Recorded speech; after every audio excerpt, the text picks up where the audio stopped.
ఓం గురుబ్రహ్మ గురుర్విష్ణుః గురుర్దేవో మహేశ్వరః గురు సాక్షాత్ పరబ్రహ్మ తస్మై శ్రీ గురవే నమః.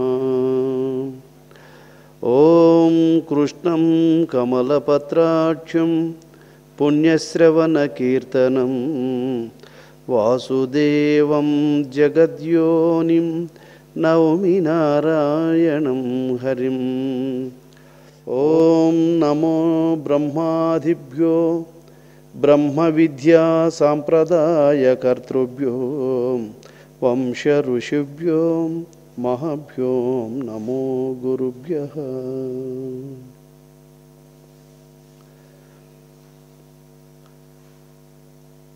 సర్వలోక పూజ్యుడైనటువంటి జగద్గురువగు శ్రీకృష్ణ భగవానుని పాదపద్మములకు శిరస్సాష్టాంగ నమస్సుమాంజలుడు.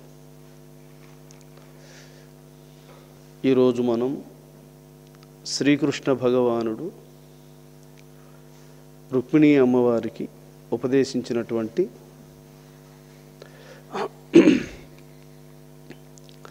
తారక లక్షణాలను వినబోతున్నాం.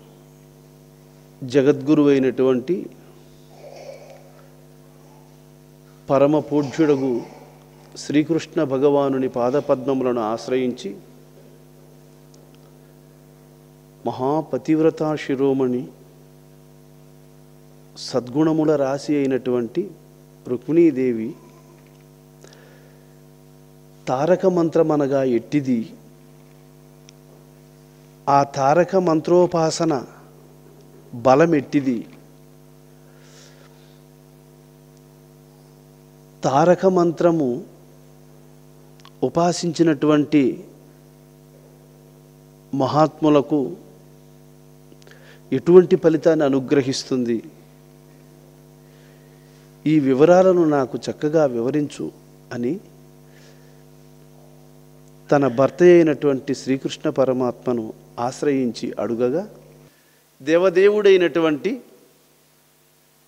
పరమగురువగు శ్రీకృష్ణ భగవానుడు తారకమంత్ర ప్రభావాన్ని చెప్పదలంచి రుక్మిణీదేవితో ఇలా అంటున్నాడు. భామా ఏరికి తారకంబు మహిమల్ భావింపరాదంతయు సామాన్యుల్ మదిల్ కోరరట్టి విధముల్ సంసార వారాశిలో వేమారుల్ బడీదువారు సుగతిన్ వీక్షింపగా నెట్లగువో భూమి మండలి జన్మశూన్యులగున పుణ్యాత్ములకు దక్కగన్.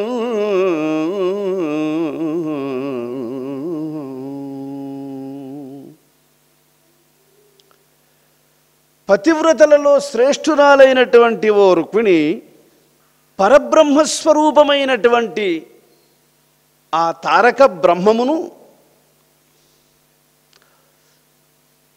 తెలుసుకోవాలని కానీ తెలిసి దానితో కలుసుకోవాలని కానీ తారక పరబ్రహ్మం అనే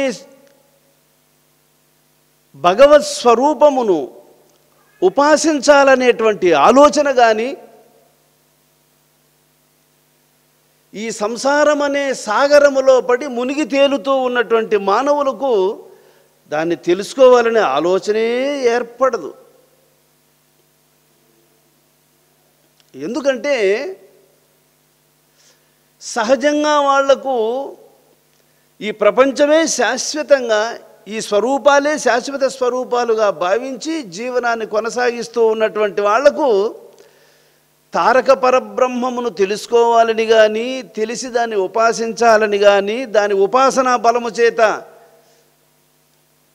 దేహాతీతమైనటువంటి యొక్క చైతన్యం ఒకటి ఉందని కానీ దానితో కలుసుకోవాలని కానీ అది మన స్వరూపం అని కానీ ఇది మన స్వరూపం కాదని కానీ ఇంత దూర ఆలోచన, ఇంత విమర్శతో కూడినటువంటి ఆలోచన వీళ్ళ మనసులో ఏర్పడవు.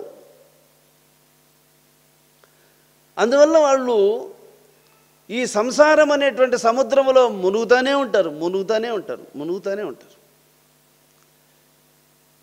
అందుకని ఇక్కడ వేమారు బడిదువారు సుగతిన్ వీక్షింపగా నెట్లగు, వీళ్ళు దీన్ని వ్యామారుతున్నారు అంటాడు.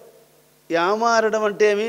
మరిచిపోయారు, శుద్ధంగా మరిచిపోయారు. ఇటువంటి వాళ్ళు సుగతి మోక్షము పొందాలనే ఆలోచన వీళ్ళకి ఎట్లొస్తుంది?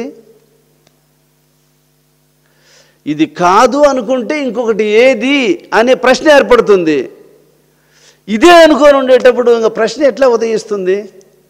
ఇదే మన స్వరూపం అని అనుకున్న వానికి ప్రశ్నే ఉదయించదు. ఇది కాదు మన స్వరూపము, మనం ఇక్కడ శాశ్వతంగా ఉండడానికి కాదు మనం వచ్చి ఉండేది, మనం ఇక్కడ కొంతకాలం ఉండి మళ్ళీ వెళ్ళిపోవాల్సి వస్తుంది అనేది వానికి మైండ్లోకి ఆ ఆలోచన వచ్చిందంటే ఒరివరి ఇంకెట్ట నెక్స్ట్ ఏంది మన చరిత్ర అనేటువంటి ఆలోచన ఏర్పడుతుంది వానికి. ఇదే పర్మనెంట్ అనుకొని ఉండేటువంటి వాడిని ఏమంటారంటే వేమారు బడి ఈదువారు సుగతిన్ వీక్షింపగా ఎట్లగూ. మనకి ఇంక రెండో ఆలోచన రాదు. అందువల్ల తారక పరబ్రహ్మం ఒకటి ఉందని కానీ, అది మనలోనే ఉందని కానీ, అది మన స్వరూపమై ఉందని కానీ, దాన్ని మనసుతో దాన్ని ఉపాసించాలని కానీ, మనసుతో దానిని ఉపాసిస్తే మనసును అది కలుపుకుంటుందని కానీ, అనేక జన్మలకు కారణమైనటువంటి కర్మలతో కూడి ఉన్నటువంటి మనస్సును అది కలుపుకొని ఆత్మగా రూపుదాల్చుతుందని, అది నిజస్వరూపాన్ని దర్శింపచేస్తుందని, ఆ నిజస్వరూపము దర్శింపబడిన తరువాత ఇది మన స్వరూపం కాదని తెలియబడుతుందని, ఇంత మ్యాటర్ దీని వెనకాలుందనే విషయం మనకు తెలియదు. అందువల్ల వేమారు బడి ఈదువారు సుగతిన్ వీక్షింపగా ఎట్లగూ. మోక్షాన్ని పొందాలని కానీ, మోక్షం అనేది ఒకటి ఉందని కానీ వీళ్ళకి ఆలోచన రాదు. కాబట్టి భూమి మండలి జన్మశూన్యులగునా పుణ్యాత్ములకు దక్కగా. అనేక జన్మలలో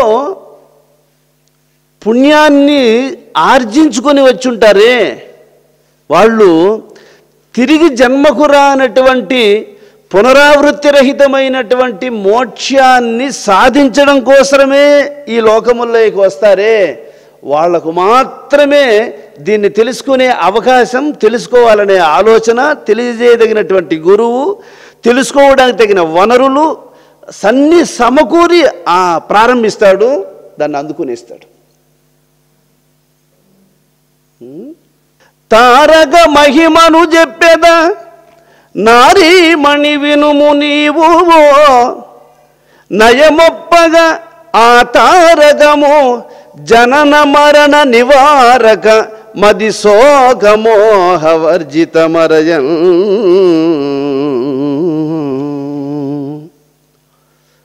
ఓ రుక్మిణి, తారకము యొక్క మహిమను గూర్చి నీకు చెబుతా విను. ఈ తారకాన్ని ఎవరైతే సద్గురువు ద్వారా తెలుసుకుంటారో అటువంటి వాళ్లకు మరలా జన్మకు కారణమైనటువంటి కర్మలనన్నిటినీ వదిలింపజేస్తుంది. అది జననమే లేనటువంటి స్థితిని అనుగ్రహించిన తరువాత మరణం ఎక్కడి నుంచి వస్తుంది? జన్మకు కారణమైనటువంటి కర్మలనన్నిటినీ తొలగిస్తుంది ఈ తారకము. ఇక వ్యామోహము అనగా భ్రాంతి కలుగనివ్వదు. దేనికి భ్రమపడేటట్లు, భ్రమకు లోనయ్యేటట్లు మనస్సు నుంచి భ్రాంతిని తొలగిస్తుంది. దుఃఖములకు ఏవైనా కారణములు ఏవేవై ఉన్నాయో ఆ దుఃఖ కారణములన్నిటినీ తొలగించి దుఃఖాన్ని తొలగిస్తుంది. శోకము, మోహము, వ్యామోహము కలగనివ్వదు. వ్యామోహానికి కారణములైనటువంటి మాయను తొలగిస్తుంది. దుఃఖమునకు కారణములైనటువంటి బంధములన్నింటినీ తొలగిస్తుంది. అంతటి యొక్క శక్తి ఈ తారక మహామంత్రాన్ని మనసుకు అందించి ఉపాసించిన వారికి ఈ అదృష్టము కలిసి వస్తుంది రుక్మిణి.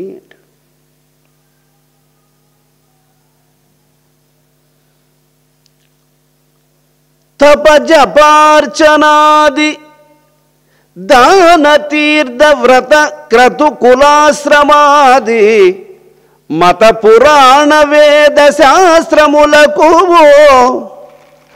వివిధంబులగు ధర్మములకు తారకంబు మొదలు చూవే.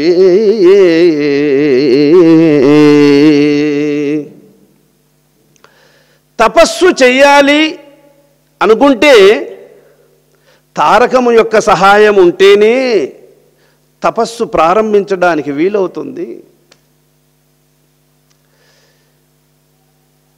కొన్ని పవిత్రమైనటువంటి భగవన్నామములను జపించాలి అనుకుంటే తారకం ఉంటేనే జపం ప్రారంభమవుతుంది, తారకం ఉంటేనే తపస్సు ప్రారంభమవుతుంది, తారకం ఉంటేనే ఎవరికైనా మనము దానము ఇవ్వగలుగుతాము, తీర్థయాత్రలు తిరగగలుగుతాము, వ్రతాలేమైనా చేయగలుగుతాము, క్రతువులు ఎన్నైనా ఆచరించగలుగుతాము, ఆశ్రమ ధర్మాలను నిర్వర్తించగలుగుతాము, పురాణములను చక్కగా చదవగలుగుతాము, వేద శాస్త్ర ఇతిహాసములలో గల సారాంశాన్ని అంతటినీ తెలుసుకోవడానికి తారకం సహాయంగా ఉంటేనే సమస్త ధర్మములను తెలుసుకోగలుగుతావు, తెలిసి ఆచరించగలుగుతావు, దాని ఫలితాన్ని పొందగలుగుతావు.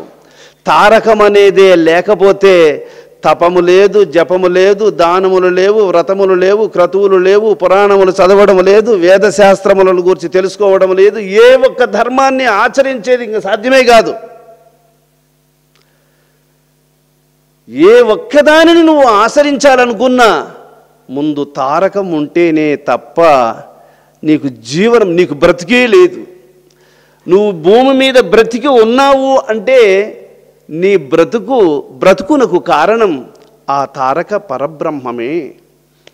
కాబట్టి దీన్ని మొట్టమొదట అన్నింటికీ ఏది ఆధారంగా ఉన్నదో దానిని పరబ్రహ్మస్వరూపముగా, తారక పరబ్రహ్మస్వరూపముగా, దానినే యంత్రం అనే శరీరాన్ని నడిపించేటువంటి మంత్రంగా మహాత్ములు దీన్ని తెలుసుకుని ఉపాసించి తరిస్తూ ఉన్నారు రుక్మిణి.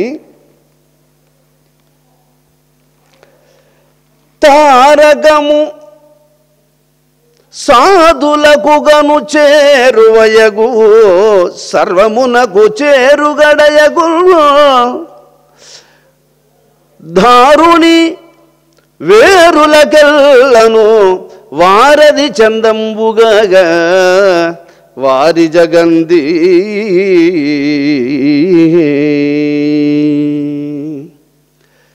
ఈ తారక పరబ్రహ్మమును సత్పురుషులైనటువంటి సాధువులు మాత్రమే దీనిని తెలుసుకోగలుగుతూ ఉన్నారు. ఎన్ని జన్మల కర్మలు తనను వేధించడానికి పొంచుకొని ఉన్న తారక మంత్రం అనేటువంటి దాని యందు మనస్సును నియమించినటువంటి వాడు వంతెన మీద ప్రవాహాన్ని దాటుకున్నంత సులభంగా ఆ తారక బ్రహ్మోపాసనాపరుడయ్యి కోట్లాది జన్మలను దాటుకునేస్తాడు రుక్మిణి అన్నాడు. అందువల్ల దారుని ఏరులకెల్లను వారది చందంబుగా వారి జగంది. గంగా నది, కృష్ణానది, కావేరీ నది, తుంగభద్రా నది ఉరవడిగా ప్రవహిస్తూ ఉంటాయి. వాటిలోకి దిగి దాటడానికి ఎవ్వరికీ సాధ్యం కాదు. అటువంటి నదిపైన నిర్మించినటువంటి వంతెన మీద ప్రయాణం చేసేవానికి ఎట్లయితే ఆ ప్రవాహముతో ఎట్ట ప్రమాదం లేదు, అలాగే కర్మలకు అందనటువంటి మార్గములో తీసుకుపోతుంది తారక మహామంత్రం. అయితే ఈ మంత్రమును జగన్నియామకుడైనటువంటి పరబ్రహ్మ స్వరూపానుభూతిని పొందినటువంటి మహాత్ముని ద్వారా ఈ సత్యాన్ని తెలుసుకొని దాని గొప్పతనాన్ని చక్కగా గ్రహించి గొప్ప పరిపూర్ణమైనటువంటి విశ్వాసం కలిగి ఆ తారకమే పరబ్రహ్మమని, తారకమే ఆత్మయని, తారకమే విశ్వమునకు కర్తయని, ఆ తారకము సమస్త జీవకోటిని ఉద్ధరించడానికి భగవంతుడే ధరించినటువంటి స్వరూపమని, ఇది యోగులకు అందరికీ కూడా ఏకైక మార్గమని, ముక్త పురుషులైన మహాత్ములందరూ నడిచినటువంటి మార్గం ఇదియేనని, ఇంతకంటే సునాయాసమైనటువంటి మార్గము మరొకటి లేదని, సకల వేద శాస్త్ర పురాణ ఇతిహాసములన్నీ ఆ ఒక్క సత్యానుష్ఠానమును గూర్చే అనేక ధర్మములు అనేక శాస్త్రములలో చెప్పబడి ఉన్నవని, ఈ రహస్యాన్ని ఎరిగి మహాత్ములు మౌనులయ్యారు. అటువంటి తారకమును ఉపాసించినటువంటి మహాత్ముడు వారధిపై వంతెన పైన పయనించేటువంటి వాడు నీటిని అంటకుండా దాటుకున్నట్లు కర్మలను అంటకుండా ముక్తి పదాన్ని చేరుకుని ఇస్తాడు. రుక్మిణి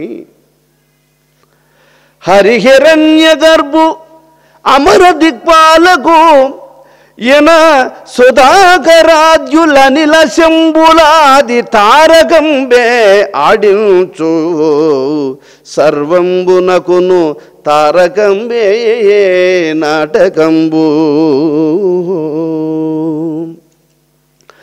విష్ణువునకు ఆధారము తారకమే, ఈశ్వరునకు ఆధారము తారకమే, బ్రహ్మదేవునికి ఆధారము తారకమే, సూర్యునికి ఆధారము తారకమే, చంద్రునికి ఆధారము తారకమే, నక్షత్రములకు ఆధారము తారకమే, క్రిమి కీటకముల మొదలుకొని 84 లక్షల జీవరాశుల హృదయాలలో ఉండి అందరినీ నడిపిస్తూ ఉన్నటువంటి పరబ్రహ్మమ తారకమే. కాబట్టి సమస్తమునకు నాటకమునకు కర్త తారక మహామంత్రమే. తారకము మనశుద్ధికి కారణమగు సాధనంబుగావున, మరి తారకము నభ్యసించిన వారికి చలనంబు కలదే వారి జనయన.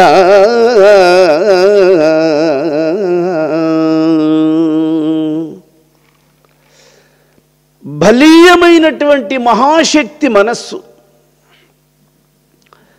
మనస్సు ఎంత మానికి అంత గాలి అన్నట్లు వాళ్లకు తగిన సమస్యలను వాళ్లకు కల్పించి అందరినీ ఆడిస్తూనే ఉంది. అది అందరినీ ముప్పు తిప్పలు పెట్టి 3 చెరువులు నీళ్లు దాపిస్తూ ఉంది. అది మనస్సు యొక్క ధాటికి తట్టుకోలేక తలబట్టుకుంటున్నారు, కన్నీళ్లు పెట్టుకుంటున్నారు.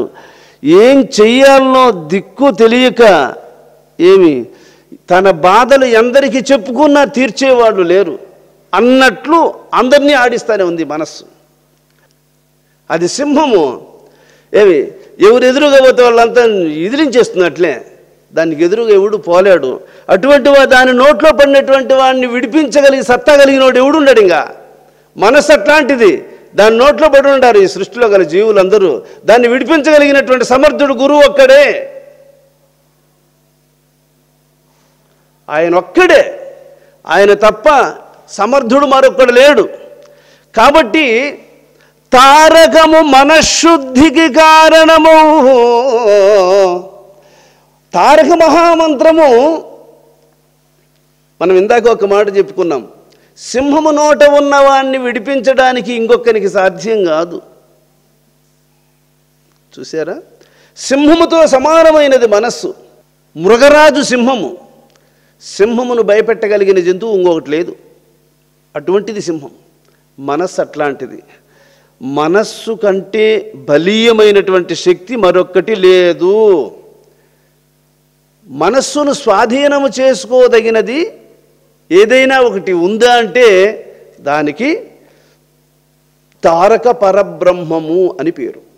మరి తారకానికి మాత్రము మనస్సును లోపరుచుకునే శక్తి దానికి ఎక్కడి నుంచి వచ్చింది అంటే, తారకమనగా సాక్షాత్ అది పరబ్రహ్మ స్వరూపము. రుక్మిణి అంటాడు, అది సాక్షాత్తు పరబ్రహ్మ స్వరూపము అంటాడు. అందుకని ఇక్కడ ఏం చెప్పాడంటే, హరి హిరణ్య గర్భులమర దిక్పాలకులిన సుధాకరాజ్యుల నిలశంబులాది తారకంబే ఆడించు సర్వంబునగును తారకంబే నాటకంబు. మొదటి పద్యములను ఇచ్చాడు ఇక్కడ ఆన్సర్. విష్ణువును కానీ, ఈశ్వరుడు కానీ, బ్రహ్మ కానీ, సూర్యచంద్రాదులు కానీ, అష్టదిక్పాలకులు కానీ, సమస్త దేవతల స్వరూపములను కానీ అందరినీ కదిలిస్తూ ఉండేటువంటి మహాశక్తి తారకం ఒక్కటే. అటువంటి యొక్క తారకము అది ఒక మంత్రం కాదు, అది ఒక పరిమితమైన వస్తువు కాదు, అది సాక్షాత్తు పరబ్రహ్మస్వరూపము. దానికి గురువు అని పేరు. అది నిన్ను ఈ లోకములో బ్రతికిస్తా ఉంది. దానితోనే నువ్వు బ్రతుకుతున్నావు. దాని చేతనే నీ జీవనము, సర్వజీవుల యొక్క జీవనములు ఇక్కడ కొనసాగుతూ ఉన్నాయి. కానీ అది ఇట్టిదని, ఇంతటిదని, దాని ద్వారా ఇంత అనుభూతిని మనం పొందవచ్చని నీకు తెలియదు, తెలుసుకోలేవు, అది సాధ్యం అవ్వదు. అదే విధంగానే సృష్టిలో సర్వజీవుల యొక్క జీవితాలు ఇలాగే సాగిపోతూ ఉన్నాయి. అదృష్టవశాత్తు ఏ జన్మలోనో, ఏ కాలములోనో, ఏ యుగములోనో, ఏ మన్వంతరములోనో ఒక మహాపురుషుడు గురువయ్యి మనకు ఎదుటపడితే ఆయనను మనము మహాత్ముడుగా గుర్తించగలిగిన అదృష్టము మనకుంటే, అంత పుణ్య సంస్కారం మనకు ఉన్నప్పుడు అటువంటి దివ్యజ్ఞాన సంపన్నుణ్ణి గుర్తించగలుగుతాము. ఆయన ఉపదేశించిన సత్యమునకు తిరుగులేదని చెప్పి గ్రహించగలుగుతాము. ఆ అనన్యమైనటువంటి, తనకంటే అన్యముగానటువంటి, తన స్వరూపమైనటువంటి, సకలాధారమైనటువంటి, సాక్షి స్వరూపమైనటువంటి సగుణ నిర్గుణములని తేల్చి నిర్ణయించడానికి సాధ్యముగాక మహాత్ములందరూ తల దించుకొని చేతులు కట్టుకొని ప్రణమిళ్ళదగినటువంటి యొక్క బ్రహ్మ వస్తువును తెలియజేసినటువంటి మహాత్ముని గుర్తించి ఆయన చెప్పినటువంటి సత్యాన్ని అందుకోవడానికి ఎవడు వినమ్రుడయ్యి ఆ ముకులిత హస్తముల చేత ఎవడు దీనికాడ నిలబడి దీనిని అందుకోవడానికి ప్రయత్నిస్తాడో ఆ అదృష్టవంతునికి తప్ప ఈ తారక పరబ్రహ్మము యొక్క రహస్యము అందరికీ తెలియబడింది. రుక్మిణి, తారకము మనస్శుద్ధికి కారణమగు సాధనంబు కావున ఈ తారక మహామంత్రమునందు మనస్సును దాని యందు పెట్టి, దాని యందు నియమించి, లేదా దానితో చేర్చి గురువునికి ఏ బీజాక్షరములనైతే ఉపదేశించాడో వాటిని మనస్సులో గుర్తు పెట్టుకొని ఆ తారకముతో కలుసుకోవాలి. ఇది మనస్సులో బీజాక్షరములను జ్ఞప్తి యందుంచుకొని దేహరక్షణార్థమై దీని యందు నిక్షిప్తమై రహస్యంగా సంచారం అనర్చుతూ ఉన్నటువంటి ఆ పరబ్రహ్మముతో మనస్సు బీజాక్షరములతో కూడి కలవాలి. అలా కలిసినప్పుడు మనం ఎట్లయితే తలస్నానం చేసేటప్పుడు ఒట్టి నీళ్ళే పోసి రుద్దకుండా కొంచెం షాంపు వేసి రుద్దేస్తాం, స్నానం చేసేటప్పుడు ఒట్టి నీళ్ళే పోసి రుద్దకుండా కొంచెం సోప్ వేసుకొనేసి రుద్దేస్తాం, అప్పుడు క్లియర్ అయిపోతుంది కదా.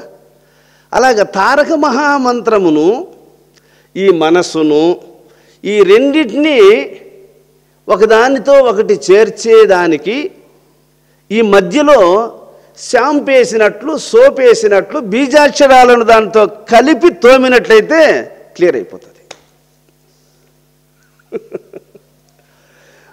ఒట్టి నీళ్ళ పోసి రుద్దితే ఆ బంక పోదండి, కొంచెం సోప్ వేసి రుద్దేస్తే పోతుంది. అలాగా ఆ తారక మహామంత్రముతో ఒట్టి మనసే చేర్చితే ప్రయోజనము లేదు, ఇది ఇదే అది అదిగానే ఉంటుంది. అందువలన గురువు చెప్పినట్టు, అందుకంటే గురువు దగ్గర ఉపదేశం తీసుకోవాలి అంటే దాని అర్థం ఏందో తెలుసా? ఆయన అహోరాత్రములు రెయ్యనక పగులనక రాత్రిం బవళ్ళు దానిని పోరాటం సాగించి సాగించి సాగించి సాగించి సాగించి చిలికి పెట్టుకుని ఉన్నటువంటి మజ్జిగలాగా ఏమి అలాగా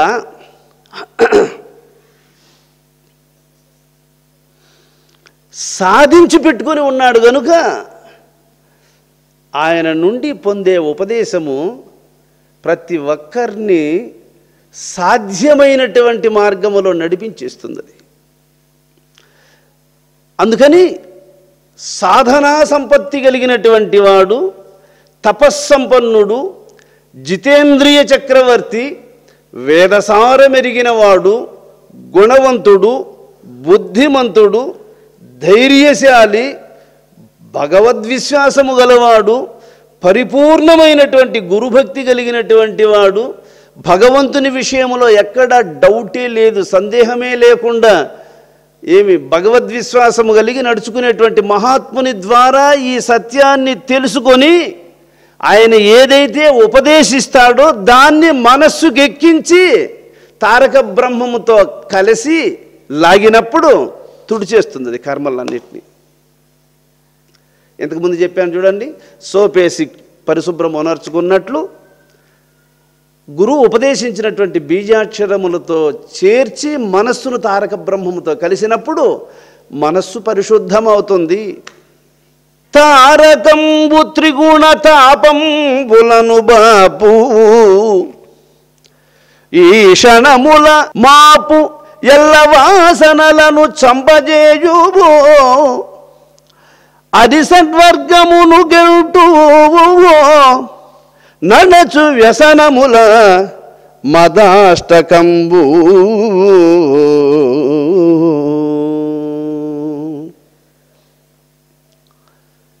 సత్వగుణము వల్ల మెలకువ, రజోగుణము వల్ల స్వప్నము, తమోగుణము వల్ల నిద్ర. ఇలాగా ఈ త్రిగుణముల వల్ల కలిగేటువంటి స్వప్న సుషుప్తి జాగ్రత్తలనేవి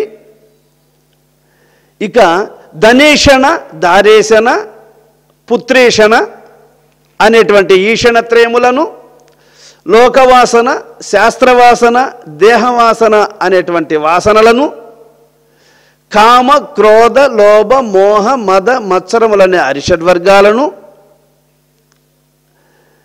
ఇక అష్టమధములను, వీటినన్నిటినీ కూడా మనస్సు నుంచి వాటిని తొలగించేస్తుంది అంటాడు. ఒక మనిషికి శాంతగుణము కావాలి అంటే సత్వగుణము వల్ల వస్తుంది. అది శాంతము లేదు అంటే రజోగుణం ఉంటుంది అతని యందు. మూర్ఖంగా ప్రవర్తిస్తున్నాడు అంటే తమో గుణం ఉంటుంది అతని యందు. ఈ మూడు గుణాలను అధిగమించగలిగినటువంటి జ్ఞానము తారక మంత్రోపాసనాపరునికి మాత్రమే అది సాధ్యమవుతుంది. అందుకే ఎవరికైతే తారక మహామంత్రము యొక్క సాధనా బలం ఉంటుందో అటువంటి వానికి మనస్సు లోపడిపోతుంది. ఎవరికి సాధన బలం ఉండదో వానికి మనసు శత్రువు అవుతుంది. మనసుకు లోబడిన వాళ్ళందరూ బంధములో తగులుకునేస్తారు.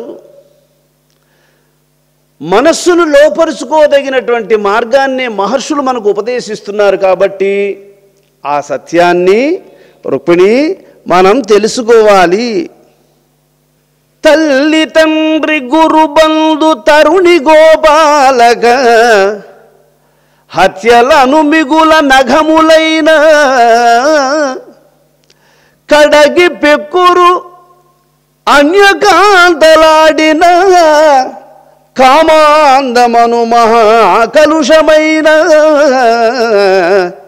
పలుమారు హేమాది పరవిత్తములు చాలా దొంగలించిన మహాదోషమైన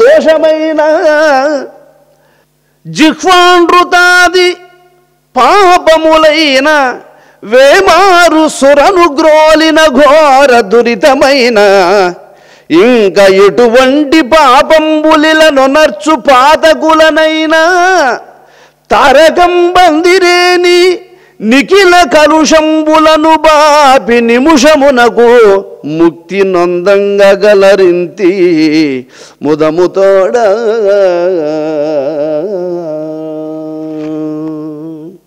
ఈ లోకములో తనకు జన్మనిచ్చినటువంటి తల్లిదండ్రులను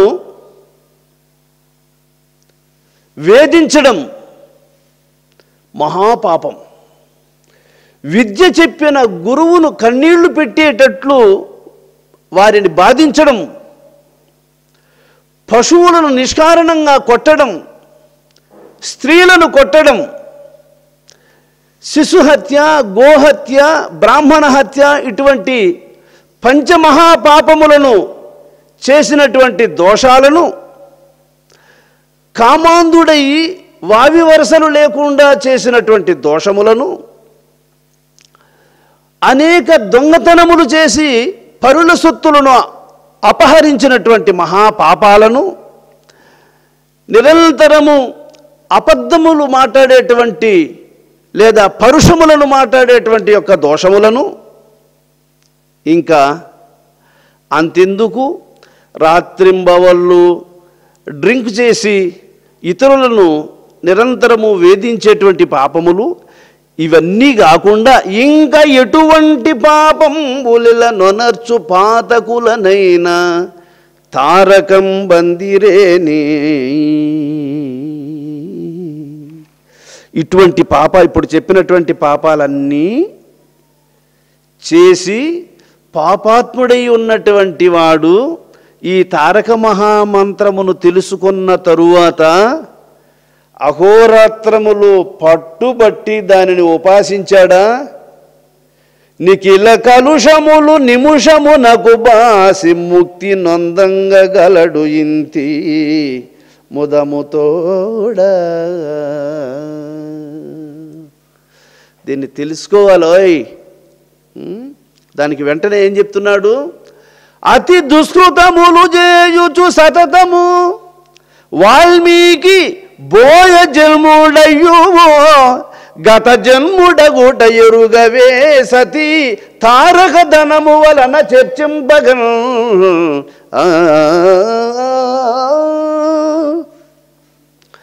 వాల్మీకి మహాముని నిద్ర లేస్తే తిరిగి మళ్ళా పొద్దుగూకే అంతవరకు ఆ దోవన ఎంతమంది పోతే అంతమందిని కొట్టేవాడు, అంతమంది దగ్గర ఉంటే ధనం లాక్కునేవాడు.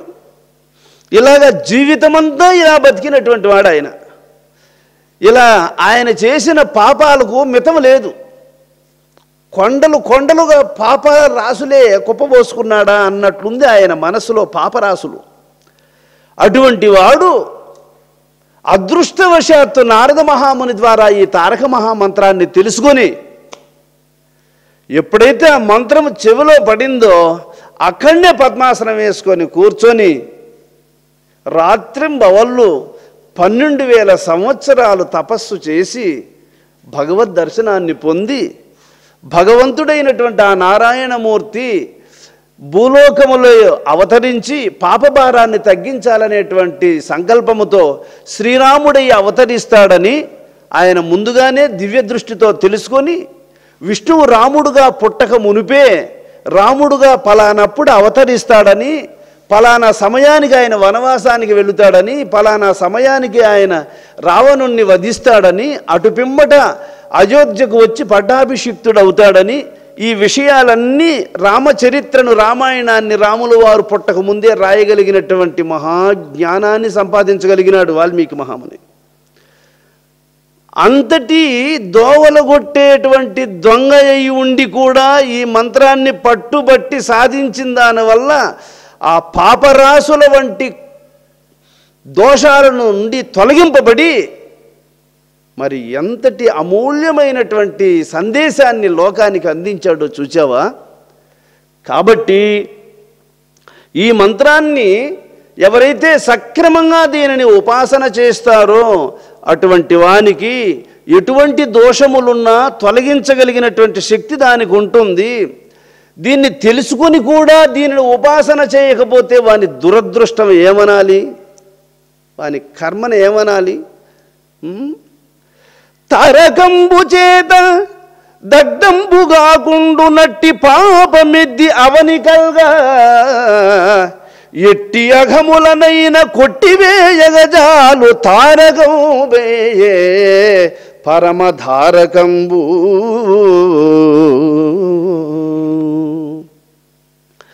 ఈ తారకము చేత దగ్ధము కాకుండా ఉండదగినటువంటి పాపము మానవుడు చేయలేడు.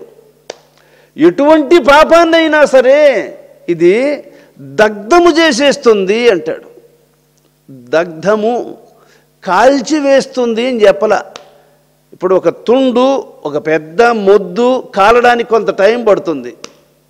ఏమి దగ్ధం అంటే ఏమి? దగ్గ దగ్గ దగ్గ దగ్గ దగ్గ మండుతూ ఉన్నటువంటి బడబాగ్నిలో దూదిని పిడికెడు దూది ఎత్తుకొని దాంట్లో వేస్తే బగ్గును మండిపోతుంది చూడండి. అట్లే అలాగా పాపములు కాలిపోవడానికి ఆ తారక బ్రహ్మములో ఎంత టైం పడుతుందంటే దగ్ధం బగ్గుమని అట్లే మండిపోతుందంట. దానికి సమయం పట్టదు అనేసాడు ఇక్కడ. అందువల్ల తారకంబు చేత దగ్ధంబు కాకుండు నట్టి పాపమెద్ది అవనికల్గా. ఈ ప్రపంచంలో ఎవడు కానీ తారక మహామంత్రము చేత దగ్ధము కాకుండా ఉండేటువంటి పాపం ఎవడు చేయలేడు. ఎటువంటి పాపాన్నైనా కానీ అది దగ్ధము చేయగలుగుతుంది. ఎట్టి అఘములనైనా కొట్టివేయగజాలు తారకంబే పరమ ధారకంబు. ఎటువంటి దోషాలనైనా పోగొడుతుంది అది రుక్మిణి. అంతెందుకు నువ్వు బతికేది కూడా దాంతోనే అనేసాడు. నువ్వు దాంతోనే బతుకుతున్నావు, నీకు ఇంక బతుకు లేదు ఇంక అది లేకపోతే.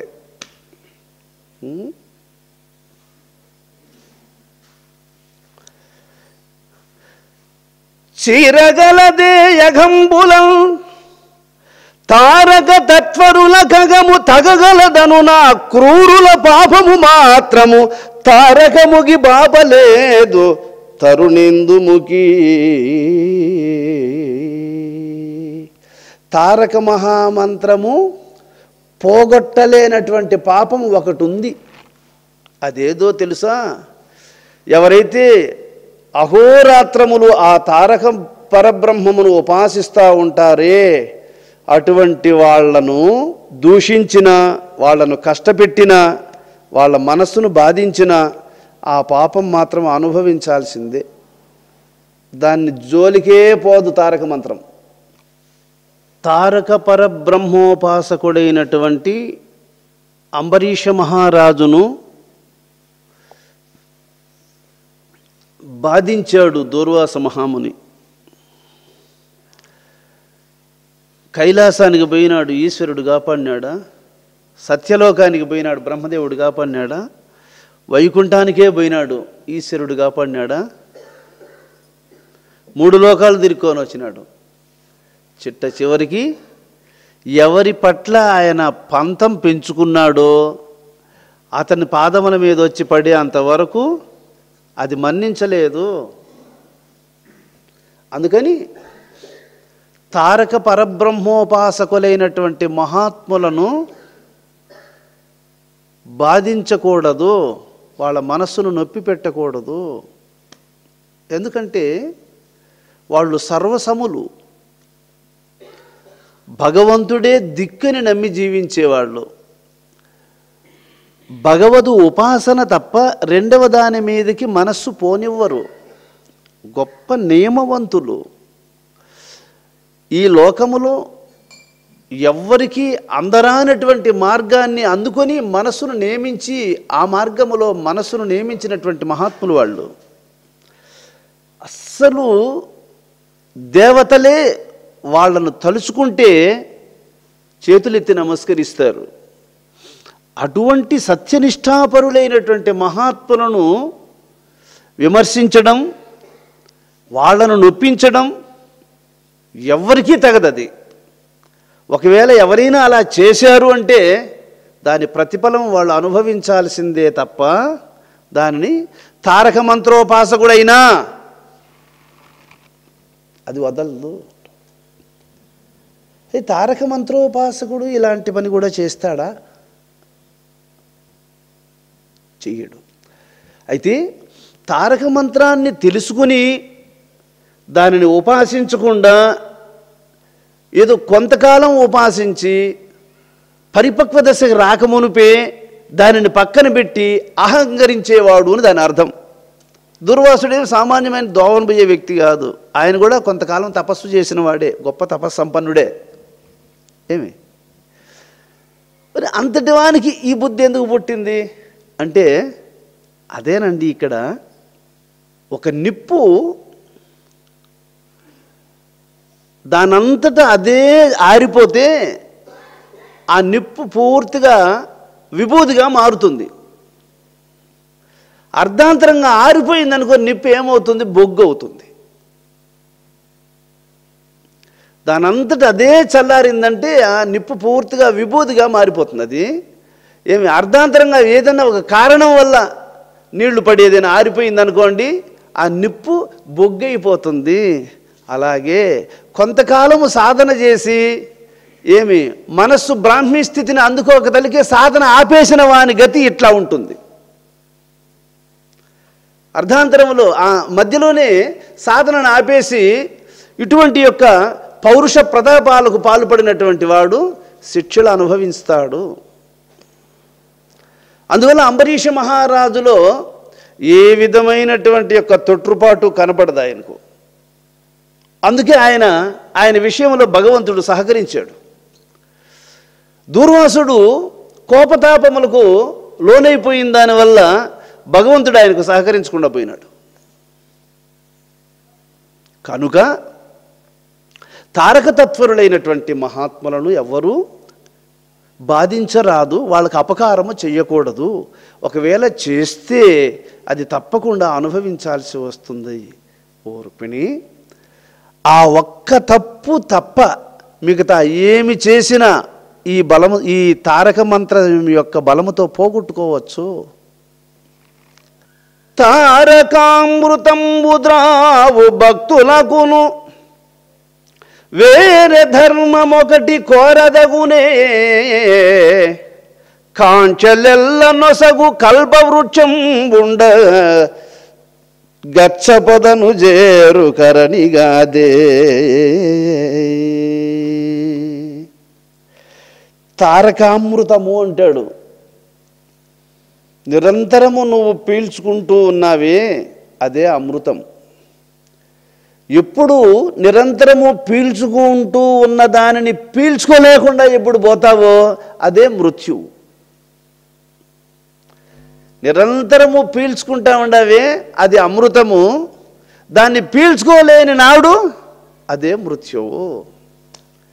కాబట్టి ఈ అమృతాన్ని ఎప్పుడు మనస్సుకు తాపించాలి.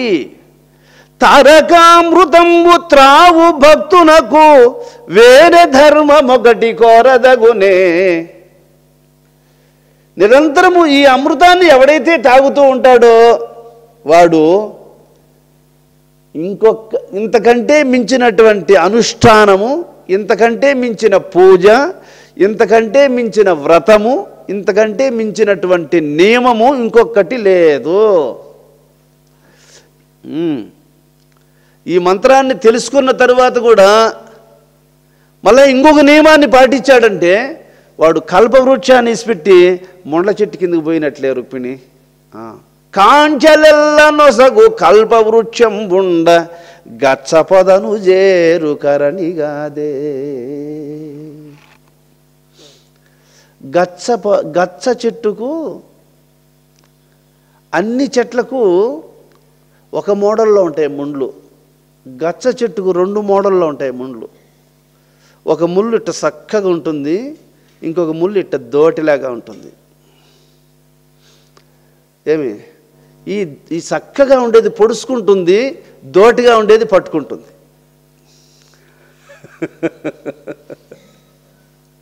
చక్కగా ఉండేది పొడుచుకుంటుంది, దోటిగా ఉండేది పట్టుకుంటుంది.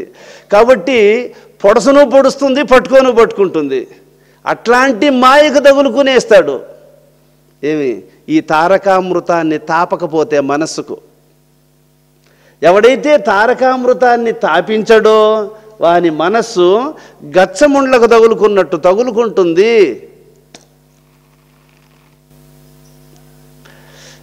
ఎవరు చెప్తారమ్మా మీకు ఇవన్నీ? బంధువులు ఇంటికి పోతే చెప్తారా? బళ్ళేకి పోతే చెప్తారా? బజారుకు పోతే చెప్తారా? మరి నేను చెప్తే వినద్దా? వినాలా? అది మనసులో పెట్టుకోవాలా? అలా నడుచుకోవద్దా? సారస గర్భుండాదిగా సారసముఖి సకల జీవ సంగంబులున తారకంబు చేత కల్గెను తారకమే విశ్వమునకు ధారకమరయం.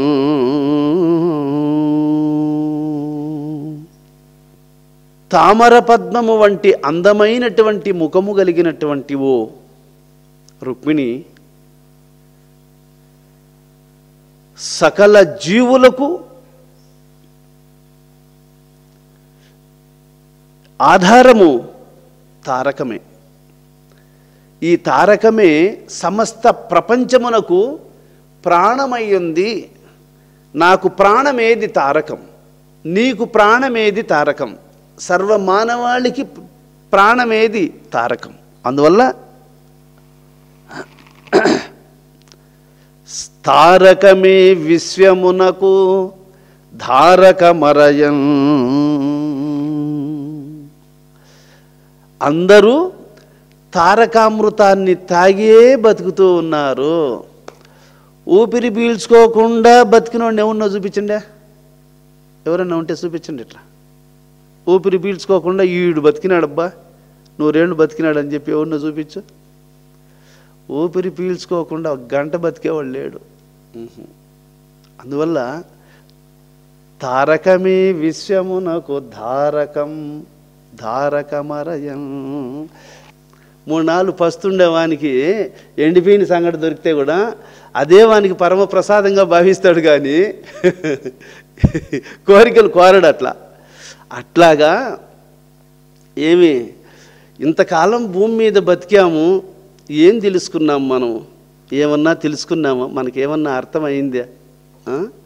గురువు దగ్గర ఈ సత్యాన్ని తెలుసుకున్న తరువాత వరి ఇదిరా మనకు ధారకం, దీని ద్వారా మనం ఈ సృష్టి అంతా నడుస్తూ ఉందనే విషయం ఇప్పటికి తెలిసింది అనే విషయాన్ని తెలుసుకున్న తరువాత 3 నాళ్ళు పస్తున్న వానికి రాగి ముద్ద సంగటి దొరికితే అదే పంచభక్ష్య పరమాన్నములుగా భావించి ఆరగించినట్లు ఏమి జన్మజన్మలుగా దీనికి దూరమైపోయి బతుకుతూ ఉన్నటువంటి మనము ఈ సత్యాన్ని తెలుసుకున్న తర్వాత అంత ఆతురతతో దీన్ని అందుకొని దీనిని సేవించి దీని ద్వారా మనం ఉద్ధరింపబడాలనేటువంటి పరితాపం మనకందరికీ కావాలా? అటువంటి వానికే ఇది గొప్ప సార్థకతను అనుగ్రహిస్తుందని శ్రీకృష్ణ భగవానుడు చెప్తూ ఉన్నాడు.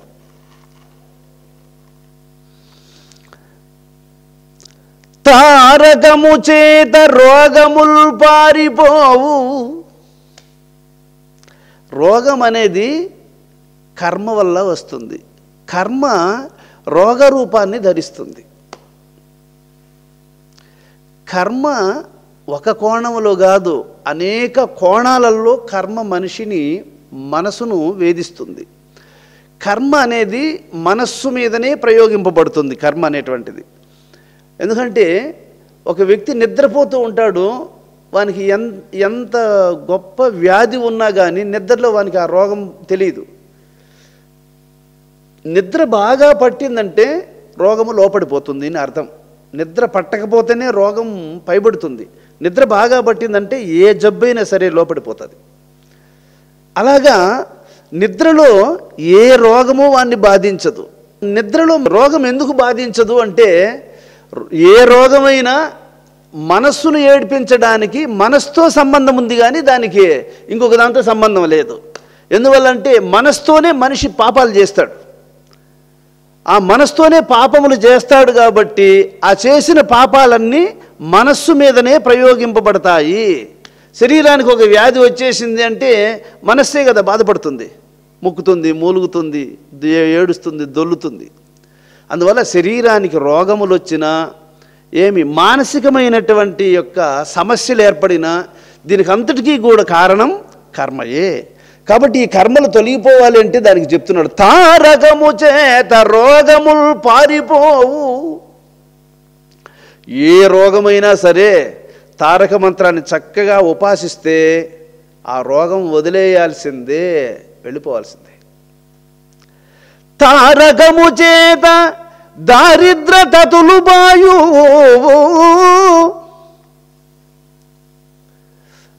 ఒక వ్యక్తి రుణగ్రస్తుడై ఉన్నాడు అనుకోండి, ఈ తారక మహామంత్రాన్ని గట్టిగా అనుసరించాడు అంటే క్రమక్రమంగా అప్పులన్నీ తీరిపోతాయి. అటువంటి సంపదను అదే ఇస్తుంది. ఎవడైతే భగవంతునికి రుణపడిపోతాడో వాడు బయట వాళ్ళకు కూడా రుణపడిపోతాడు. లోపల ఉండే వానికి రుణపడతాడు కాబట్టి బయట కూడా వానికి రుణాలు పెరుగుతాయి. లోపల ఉండేటువంటి వాని రుణం తీర్చుకుంటే బయట రుణాలు మిగలవు. తారకము చేత దారిద్రతతులు బాయు, తారకము చేత సౌఖ్యంబు ధనము గలుగో, తారకము చేత ఈడేరు తలపులెల్ల. నువ్వు నీ మనసులో యుక్తమైనటువంటి సంకల్పాలు ఏవేవైతే తలుచుకుంటావో అవన్నీ నెరవేర్చేస్తున్నట్టు. అది ఉచితమైనటువంటి కోరికలు నీ మనసులో ఉదయించినాయా అవన్నీ నెరవేరుతాయి. సౌఖ్యము, సుఖమునకు కారణమైనటువంటివన్నీ సమకూరుతాయి.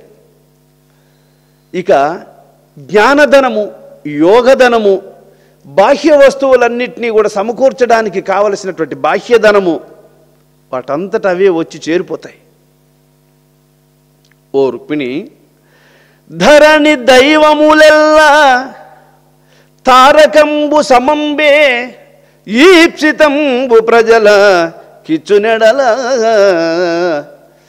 ఇప్పుడు మన ఊర్లో ఎన్ని దేవాలయాలు ఉన్నాయి? ఒక్కొక్క దేవాలయంలో ఒక్కొక్క దేవుడు ఉన్నాడు. ఈ దేవుళ్ళందరూ కూడా తారక మంత్రం అనే దేవునితో సమానము కాదు రుక్మిణి.